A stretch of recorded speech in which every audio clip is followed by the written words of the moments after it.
여러분 안녕하십니까, 진성호입니다. 여의도에 핵폭탄이 터졌습니다.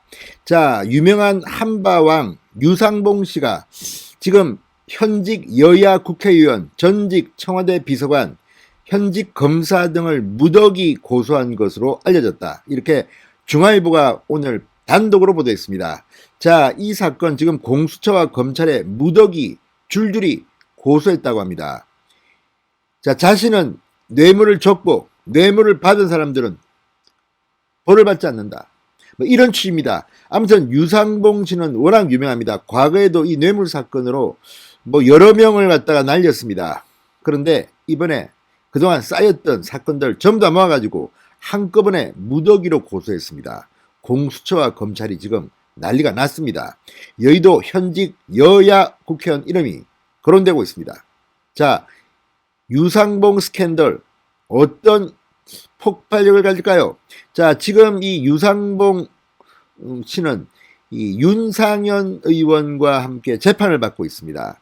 그리고 과거에도 유상봉 씨의 뇌물 정치자금 수사 사건으로 이 고위 관료가 실형을 선고받은 적이 있습니다. 이번에는 그동안 감추고 있던 과거의 일들을 전부 다 폭로했습니다. 이걸 보면 본인은 죄가 없고 공소시효가 지났고 뇌물을 받은 사람은 공소시효가 남아있는 이런 것들만 골라서 한 것 같습니다. 아무튼 이 뇌물 왕입니까? 아무튼 유상봉 씨가 드디어 양심 선언을 한 모양입니다. 지금 검찰 공수처의 수사 결과에 따라서 엄청난 핵폭탄이 여의도에 투하될 것으로 보입니다. 진성호의 직설 시작합니다. 방송에 앞서 아직 진성호 방송의 구독자가 아니신 분들은 붉은색 구독 버튼 눌러주십시오. 더 좋은 방송으로 보답하겠습니다. 자, 한바왕 유상봉 씨 정관계 인사들에게 뇌물을 건네고 한바 운영권을 따내는 수법. 그러니까 한바라는 것은 건설 현장의 간이식당입니다. 자, 이 한바 운영권을 따내는 수법으로 2010년 이른바 한바 게이트 사건을 촉발한 장본인입니다. 당시 대단했습니다. 이 사건으로 강희락 전 경찰청장이 2012년 대법원에서 징역 3년 6개월형을 받았습니다. 장수만 전 방위사업청장 징역 1년에 집행유예 2년을 확정받았습니다. 사건에 연루된 전직 장관이 수사 도중 스스로 목숨을 끊기도 했습니다. 지난해에는 윤상현 무소속 의원과 총선 공작 의혹으로 기소돼 현재 재판을 받고 있습니다. 자, 아무튼 악명 높은 한바왕 유상봉 씨가 다시 입을 열었습니다. 과거에 있었던 본인의 뇌물 공여 사건을 스스로 공개하고 검찰과 공수처에 무더기 고소한 겁니다. 야, 이거 진짜 사실이라면 앞으로 큰일입니다.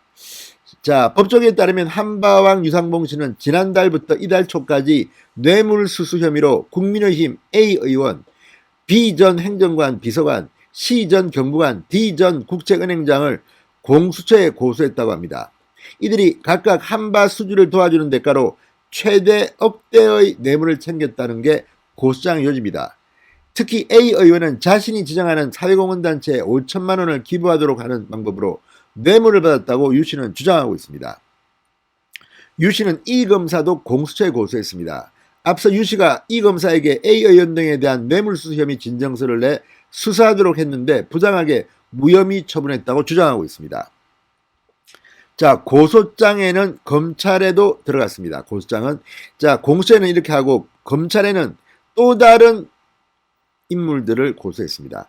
유 씨가 뇌물수수 혐의로 여권 고위 인사인 F 의원, 이 사람은 여권 고위 인사입니다. F 의원과 측근들을 서울고검에 진정해 수사 중입니다. 서울중앙지검도 유 씨로부터 10건 가까운 진정서를 접수해 수사에 나섰습니다. 공수처법에 따라 추후 공수처가 사건을 이첩해 가져갈 수도 있습니다. 아무튼 무더기입니다. 무더기. 그동안 유상봉 씨가 뇌물을 줬다고 주장하는 대상들을 그냥 무더기로 공수처와 검찰에 나누어서 고소한 겁니다. 자, 뇌물 사건은 원래 준 사람 받은 사람 다 처벌 대상입니다. 그런데 이 유상봉 씨는 이번에 머리를 좀 썼습니다. 뇌물 공여 공소시효는 7년입니다. 그러니까 뇌물을 준 유상봉 씨는 공소시효가 7년입니다. 반면 뇌물 수수 공소시효, 뇌물을 받은 사람은 10년에서 15년입니다.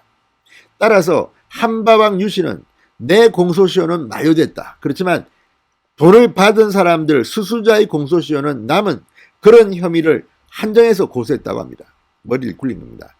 이걸 고소해도 이제는 본인은 처벌받지 않는다는 겁니다. 대신 뇌물을 준 사람은 7년으로 공소시효가 끝났지만 뇌물을 받은 사람은 10년 내지 15년이기 때문에 처벌될 수 있다는 겁니다. 아우, 머리를 많이 썼습니다. 자, 왜 고소했느냐 물어보니까 돈을 받고서 한바 수주를 돕겠다고 약속을 해놓고 지키지 않은 공직자들에게 벌을 주고 싶었다, 이렇게 밝혔습니다. 유 씨는 한바 투자자들로부터 수차례 사기 혐의로 고소돼 처벌받은 적이 있습니다. 그런데 공직자들이 약속을 어긴 탓이라는 게 이 유상봉 씨의 주장입니다. 공직자 처벌을 통해 사기꾼이라는 자신의 오명을 받겠다는 겁니다. 무섭습니다, 아주. 자, 유상봉 씨에 걸렸던 사람들 이번 수사를 통해서 결과가 주목됩니다. 자, 이 유 씨가 1차 게이트 이후 업계에서 퇴출당하고 경제적으로 어려움에 빠진 점 때문에 돈을 뜯어내기 위해 조금이라도 인연이 있는 공직자를 상대로 허위 고소를 하는 게 아니냐는 목소리도 있습니다. 이건 검찰 수사, 공수처 수사를 통해서 드러내야 할 부분입니다. 자, 지금 검찰, 공수처 확인해 드릴 부분이 없다. 구체적인 언급을 피하고 있습니다. 그런데 과연 어떻게 될지는 두고 봐야 합니다. 자, 중앙일보 A 의원과 연락을 했더니 A 의원은 한바왕 유 씨와 한 번 만난 적은 있지만 터무니없는 주장이라고 부인했습니다. 수차례 조사를 받고 그때마다 무혐의 처분을 받았다고 주장했습니다. B 전 청와대 비서관은 유 씨는 모르는 사람이다, 만난 적도 없다고 주장했습니다. D 전 은행장은 유 씨와 중학교 동창으로 수차례 도와달라는 부탁을 받은 적이 있지만 당신은 공직을 떠난 지 오래된 시점이라 도와줄 방법이 없었고 돈도 받지 않았다고 밝혔습니다. 자, 아무튼 이렇게 서로 입장이 상충되고 있습니다. 그러나 검찰 수사를 통해서 어떤 결과가 나올지는 아무도 모릅니다. 자, 한바왕 유상봉의 양심선언 대폭로 무더기 고소에 지금 여의도가 발칵 뒤집혔습니다. 여의도가 떨고 있습니다. 자, 지금 유상봉 씨는 윤상현 의원과 4.15 총선 공작 혐의로 인천지법 형사합의 15부의 재판을 받고 있습니다. 당초 지난해 10월 구속 기소했다가 지금은 이 위치 추적 전자장치, 전자발찌 부착 조건으로 보석 석방된 상태입니다. 자, 어쨌든 지금 많은 일들이 벌어지고 있습니다. 유상봉과 관련이 있는 인사들 무더기로 고소를 당했습니다. 자, 유상봉 씨 거짓 허위 고소일까요? 아니면 진짜 실체가 있는 것일까요? 지금 여의도가 발칵 뒤집혔습니다. 진성호의 직설이었습니다. 여러분 감사합니다.